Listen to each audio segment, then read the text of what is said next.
Salut à tout le monde, je suis Palma et je vais vous expliquer les différents espaces qui sont espaces externes et espaces internes selon la théorie du Patrick Charado.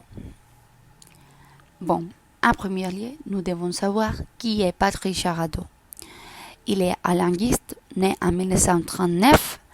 En 1977, il a fait le doctorat de linguistique à la Sorbonne et plus tard, en 1979, il est devenu directeur du Centre d'analyse du discours. Entre 1980 et 2009, il a fondé l'analyse sémiolinguistique et après l'analyse sémiopragmatique. Il est considéré fondateur de l'analyse du discours communicationnel. Bon, en retournant aux espaces, nous devons comprendre comment Charado a défini espace ainsi qu'est l'espace de la situation communicationnelle.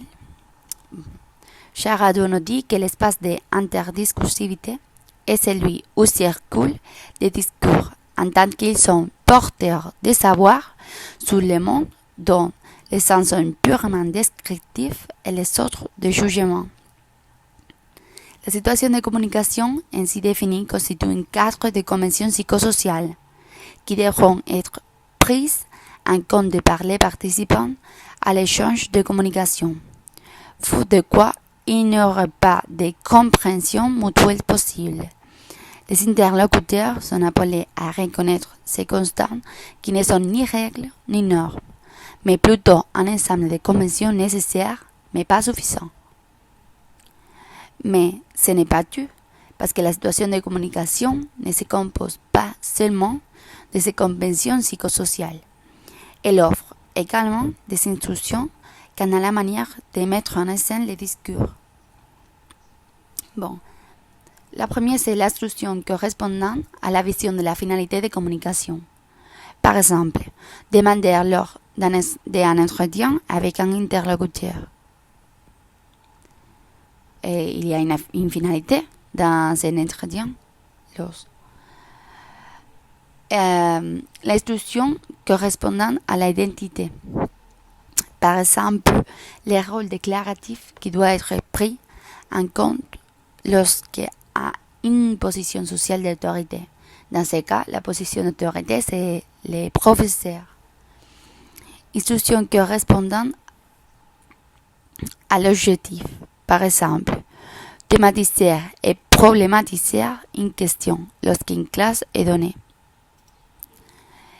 Instructions qui correspondent aux circonstances. Par exemple, être obligé d'expliciter dans une publicité radio ce qui apparaît dans l'image d'un spot télévisé. Ainsi, tous ces dates de langage se construisent dans un double espace. On a l'espace extérieur, où se trouvent les conventions psychosociales, et l'espace intérieur, où se situent les conventions discursives. Et c'est dans l'articulation de ces deux espaces que se construit le son. Bon, Patrick Charado a défini les contrats de communication comme un ensemble de conditions dans lesquelles se réalise un acte de communication, ce qui permet aux partenaires d'un échange langagier de se reconnaître l'un et l'autre à l'étroite identité que les définissait en tant que sujet de cet acte et que les sous-détermine de s'entendre sur ce qui constitue l'objet thématique de l'échange et de les considérer la pertinence des contrôles matériels qui déterminent cet acte.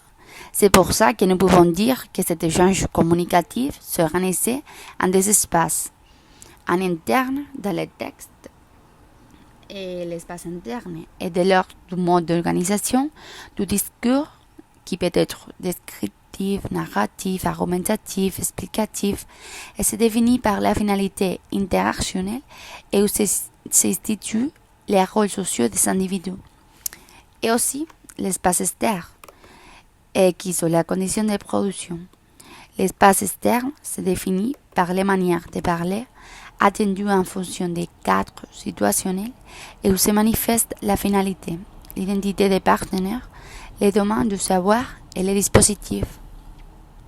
Bon, c'est toute la théorie que je trouve, mais je vais vous expliquer avec des exemples. un ensemble d'espaces externes, peut-être Martha, est allée à une entretien du travail à une académie française. Ok, Martha, c'est une personne et le autre interlocuteur sera la personne qui fait l'entretien. Et l'espace, c'est l'Académie française et il y a un objectif clair qui est que Martha veut le travail de professeur de français à cette académie. Bon, dans l'exemple d'espace interne, nous avons un texte scientifique lequel nous donne information sur l'évasion du Covid-19. Et l'erreur sociale du texte est l'information et c'est un texte explicatif. Et tout ça, vous pouvez le trouver dans ces bibliographies. Et merci pour votre attention. J'espère que vous avez aimé la présentation. Et c'est tout, mes amis. Au revoir. Merci.